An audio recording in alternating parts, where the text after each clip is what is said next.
नमस्कार, स्वागत है आपका एफएम न्यूज देख रहे हैं आप और मैं हूं आपके साथ लता। बुलेटिन की शुरुआत करेंगे इस वक्त की बड़ी खबर के साथ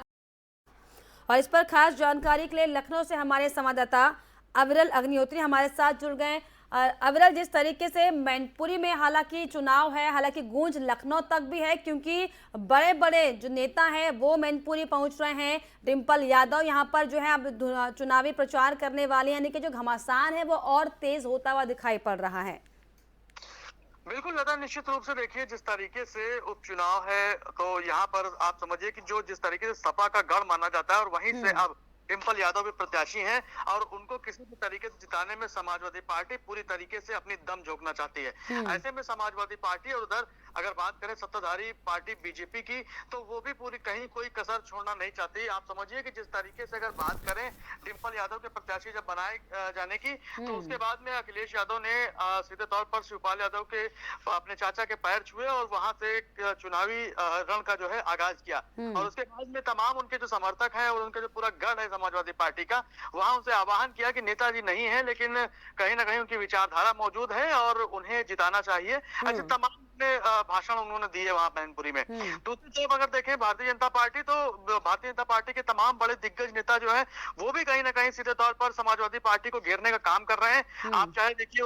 बात करें अगर केशव प्रसाद मौर्य की तो वो भी आड़े हाथों लेते हुए नजर आ रहे हैं और वहीं डिप्टी सीएम की अगर बात करें ब्रजेश पाठक की तो वो भी सीधे तौर पर कटाक्ष करने में कोई कोर कसर नहीं छोड़ रहे, यानी कि पूरी लगी हुई है। जिस तरीके से सपा का गढ़ इसे कहा जाता है साफ तौर पर, ऐसे में बीजेपी पूरी कोशिश करे किस तरीके से सेंधमारी की जाए, तो क्या माहौल वहां पर दिखाई पड़ रहा है? क्या लगता है कि वाकई बीजेपी सेंधमारी करने में कामयाब हो पाएगी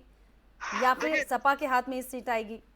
देखिए जिस तरीके से भारतीय जनता पार्टी के जो प्रत्याशी हैं वो भी उसी क्षेत्र से आते हैं और उनको बेहद अच्छे तरीके से पता है कि आखिर समाजवादी पार्टी को अगर हराना है तो किस तरीके से कौन सी चाल चलनी है जिससे कि समाजवादी पार्टी पर जीत हासिल की जाए। ऐसे में भारतीय जनता पार्टी की तमाम नीतियां, देश के प्रधानमंत्री नरेंद्र मोदी का चेहरा, वहीं उत्तर प्रदेश के मुख्यमंत्री योगी आदित्यनाथ का सुशासन, वो सारी चीजें मिलाकर और सीधे तौर पर समाजवादी पार्टी में पहले रहे बीजेपी के प्रत्याशी, उनका अपना एक अलग गणित, तो सब मिलाकर कुल मिलाकर समाजवादी पार्टी के ऊपर में धावा बोलना चाहते हैं और जीत भारतीय जनता पार्टी की झोली में डालना चाहते हैं। जिस तरीके से अगर हम राजनीतिक समीकरणों की बात करें तो यादव जो वोट है वो 4 लाख से ज्यादा है, ऐसे में शाह के वोट है वो दूसरे नंबर पर आता है और बीजेपी ने शाह के चेहरे को उतारा है, तो क्या ये दाव काम कर पाएगा?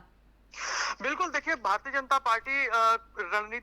पूरी रणनीति बनाकर ही चुनावी मैदान में उतरती है और हालांकि आप देखिए जब प्रत्याशियों की घोषणा होने वाली थी तो कहीं ना कहीं ये लग रहा था और कयास लगाए जा रहे थे कि डिम्पल यादव अगर उधर से हैं तो इधर से अपर्णा यादव को उतारा जा सकता है, यानी लोहे से लोहे को काटने की पूरी प्लानिंग बनाई जा रही थी। लेकिन उसके बाद कहीं ना कहीं कुछ ऐसे भारतीय जनता पार्टी ने समीकरण फिट किया और उसके बाद में शाक्य समाज के